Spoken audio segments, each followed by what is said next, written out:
Hi weavers, welcome to one India Telugu. మంత్రి నారా లోకేష్ ఒక కీలకమైనటువంటి నిర్ణయం తీసుకున్నారు. ఈ రోజు నుంచి ప్రతి నియోజకవర్గంలో ఉన్నటువంటి ఎమ్మెల్యేలతో స్వయంగా తాను భేటీ అయ్యే కార్యక్రమానికైతే శ్రీకారం చుట్టారు. ప్రధానంగా చూసుకున్నట్లయితే ఈ రోజు మచిలీపట్నం నియోజకవర్గం ఎమ్మెల్యేలతో ఆయన స్వయంగా భేటీ కానున్నారు. ఇలా ఒక్కొక్క రోజు ఒక్కొక్క నియోజకవర్గం ఎమ్మెల్యేలతో ఆయన భేటీ అయ్యే అవకాశం అయితే మనకి స్పష్టంగా కనిపిస్తుంది. ఎందుకంటే ఇలా భేటీ అవ్వటంతో అక్కడ ఉన్నటువంటి ఎమ్మెల్యేలతో ఆయన స్వయంగా మాట్లాడే అవకాశం ఉంటుంది. సో ఆ నియోజకవర్గంలో ఉన్నటువంటి సమస్యలు ఏమేమి ఉన్నాయి అనేది కూడా ప్రత్యక్షంగా ఆయన తెలుసుకోవడానికి కూడా అవకాశం ఉంటుంది. కాబట్టి ఈ కార్యక్రమానికి ఆయన శ్రీకారం చుట్టడం జరిగింది.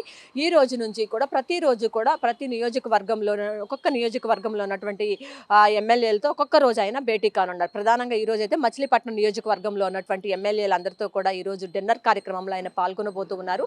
ఒక్క ఎమ్మెల్యేలు మాత్రమే కాదు, ఎమ్మెల్యేలతో పాటు వాళ్ళ కుటుంబ సభ్యులు కూడా ఈ డిన్నర్ కార్యక్రమంలో పాల్గొనబోతున్నారు. మొత్తంగా చూసుకున్నట్లయితే ఈ కార్యక్రమం అనేది కొత్తగా ఆయన ప్రారంభించడం జరిగింది. ప్రధానంగా దీని ద్వారా మంత్రులు అక్కడ ఉన్నటువంటి నియోజకవర్గంలో ఉన్నటువంటి ఎమ్మెల్యేలతో స్వయంగా మాట్లాడి అక్కడ ఉన్నటువంటి వాళ్ళ సమస్యలు, ఆ నియోజకవర్గానికి ఉన్న సమస్యలు, ఇంకా ఎలాంటి మార్పులు చేస్తే బాగుంటుంది, తగిన సూచనలు సలహాలు వీటన్నిటికి కూడా ప్రత్యక్షంగా మాట్లాడితే బాగుంటుంది. కాబట్టి ఆయన ఈ కార్యక్రమం అయితే చేపట్టడం జరిగింది. మొత్తంగా చూసుకున్నట్లయితే ఈ రోజు నుంచి కూడా ప్రతిరోజు ఒక్కొక్క నియోజకవర్గం ఎమ్మెల్యేలతో ఆయన అయితే భేటీ కానున్నారు. ఇది ఇక్కడ ఉన్న పరిస్థితి. కెమెరా పర్సన్ వెంకట్తో Lakshmi, One India News Telugu, Vijayawada.